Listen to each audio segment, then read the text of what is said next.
So today I thought that I would do a post on Aquafaba. And for those of you that don't know, it actually just translates into bean water, and most notably the leftover water from like your can of chickpeas or chickpeas that you've cooked or soaked before. It's big because I think maybe the initial posts came out in 2015, but definitely in 2016, like major kind of news outlets like the New York Times and Bon Appetit and even like Pop Sugar and BuzzFeed have done posts about them. And what's big is, especially for kind of the vegan community that doesn't really do eggs, is you can whip like the liquid from these beans up into like egg whites, into like frothy, egg whitey things. So if you think about it, there's a ton of applications for it. I've seen people do meringues and mayonnaise, or you know, you can even do like cakes, like sponge cakes and whatnot. And I have a lovely recipe coming out on that, especially for a baker. It's hard to do vegan baking specifically because the egg can do so much. You whip air into it, it makes things light. I always say that you can kind of fix flavor if you are substituting for a diet or something, but it's really hard to find a substitute for texture. It's harder to do. So that's why this stuff is really so amazing.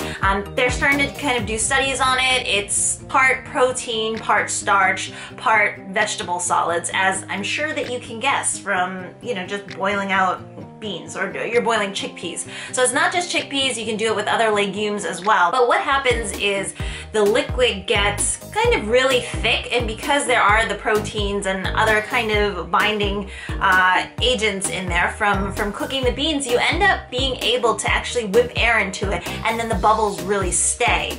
The big trick with like egg whites or any kind of like beaten egg substitute is usually the water straight from the can is too thin to be whipped. Like, it still needs more body to hold in all of the tiny little bubbles. So it is a good idea. I usually reduce it down about a third so that I have 2/3 of the liquid left over. I let it cool so that it thickens up a bit, and then I beat it, and the results are amazing. You still definitely need like sugar or something in it when you're, you know, making a meringue or a cake or something as kind of a stabilizer too. But even without that, you can whip pretty nice, like I'd say soft peaks, like maybe for on top of a drink, or you know, foam for your coffee and whatnot. And I think that that's why, like, I don't know if like you guys like talk to like cafe artists and stuff, they always say it's difficult to kind of do cafe art with like alternative milks, but if you can't have milk, they do recommend soy milk because it's a lot easier to like make it foam up. I think that has a lot to do with the fact that it's